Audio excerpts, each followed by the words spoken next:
Permanent Record by Edward Snowden. Part 1, Session 8, 9-12. Try to remember the biggest family event you have ever been to. Maybe a family reunion. How many people were there? Maybe 30, 50. Though all of them together comprise your family. You might not really have gotten the chance to know each and every individual member. Dunbar's number, the famous estimate of how many relationships you can meaningfully maintain in life, is just 150. Now, think back to school. How many people were in your class in grade school? And in high school, how many of them were friends? And how many others did you just know as acquaintances? And how many still others did you simply recognize? If you went to school in the United States, let's say it's 1,000, it certainly stretches the boundaries of what you could say are all your people, but you may still have felt a bond with them. Nearly 3,000 people died on 9/11. Imagine everyone you love, everyone you know, even everyone with a familiar name or just a familiar face. And imagine they are gone. Imagine the empty houses. Imagine the empty school, the empty classrooms. All those people you lived among and who together formed the fabric of your days, just not there anymore. The events of 9/11 left holes. Holes in families, holes in communities, holes in the ground. Now, consider this. Over 1 million people have been killed in the course of America's response. The 2 decades since 9/11 have been a litany of American destruction by way of American self destruction with the promulgation of secret policies, secret laws, secret codes, and secret wars, whose traumatizing impact, whose very existence the US government has repeatedly classified, denied, disclaimed, and distorted.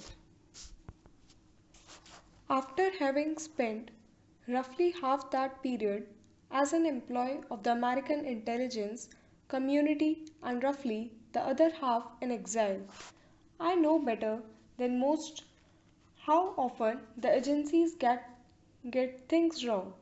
I know, too, how the collection and analysis of intelligence can inform the production of disinformation and propaganda for use as frequently against America's allies as its enemies and sometimes against its own citizens. Yet, even given that knowledge, I still struggle to accept the sheer magnitude and speed of the change. From an American that sought to define itself by a calculated and performative respect for dissent to a security state whose whose police demand obedience, drawing their guns and issuing the order for total submission, now heard in every city. Stop resisting. This is why, whenever I try to understand how the last 2 decades happened, I return to that September, to that ground zero day and its immediate aftermath. To return to that fall means coming up against a truth darker than the lies that tied the Taliban to Al Qaeda and conjured up Saddam Hussein's illusory stockpile of WMDs. It means ultimately confronting the fact that the carnage and abuses that marked my young adulthood were born not only in the executive branch and the intelligence agencies but also in the hearts and minds of all Americans, myself included. I remember escaping the panicked crush of the spies, feeling fort made just as the North Tower came down.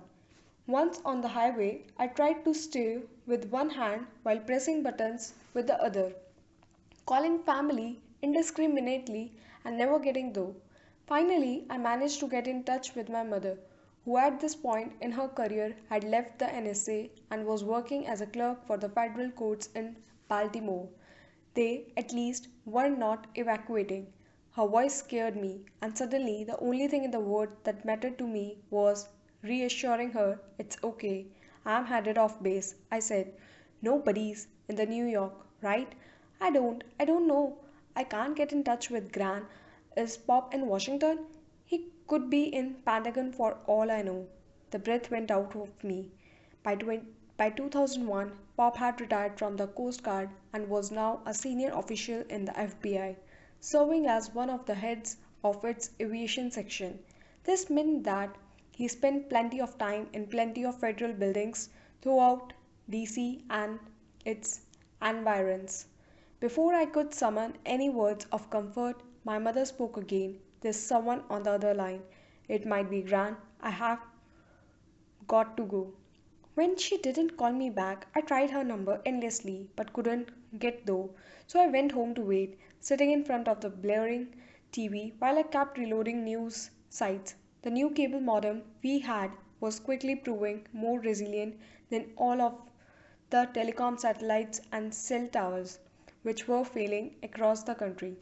My mother's drive back from Baltimore was a slog through crisis traffic. She arrived in tears, but we were among the lucky ones. Pop was safe.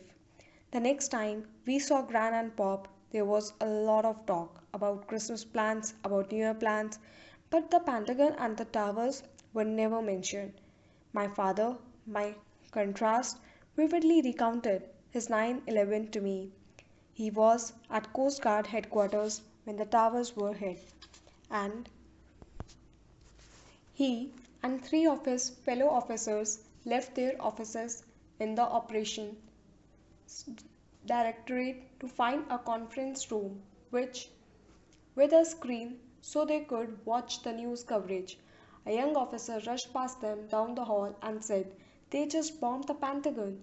Matt, with expression of disbelief, the young officer repeated, "I am serious." "They just bombed the Pentagon?" My father hustled over to a wall-length window that gave me a view across the Potomac of about two-fifths of the Pentagon and swirling clouds of thick black smoke. The more that my father related this memory, the more intrigued I became by the line, "They just bombed the Pentagon." Every time he said it, I recall thinking, they, who were they? America immediately divided the world into us and them, and everyone was either with us or against us. As President Bush so memorably remarked, even while the rubble was still smoldering, people in my neighborhood put up new American flags, as if to show which side they had chosen. People hoarded red, white, and blue Dixie cups and stuffed them, through even chain link fence on every overpass of every highway between my mother's home and my father's to spell out phrases like "United we stand" and "Stand together, never forget." I sometimes used to go to a shooting range, and now, alongside the old targets, the bullseye and flat silhouettes were effigies of men in Arab headdress. Guns that had languished for years behind the dusty glass of the display cases were now marked "Sold." Americans also lined up to buy cell phones, hoping for advance wiring for the next attack or at least the ability to say goodbye from a hijacked flight. Nearly 100,000 spies returned to work at the agencies with the knowledge that they had failed at their primary job, which was protecting America. Think of the guilt they were feeling. They had the same anger as everybody else, but they also felt the guilt. An assessment of their mistakes could wait. What mattered most at that moment was that they redeemed themselves. Meanwhile, their bosses got busy campaigning for extraordinary budgets and extraordinary powers, leveraging the threat of terror to expand their capabilities and mandates beyond the imagination not just of the public but even of those who stamped the approvals.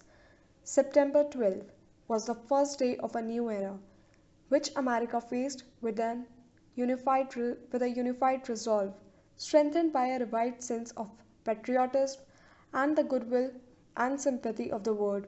In retrospect, my country could have done so much with this opportunity.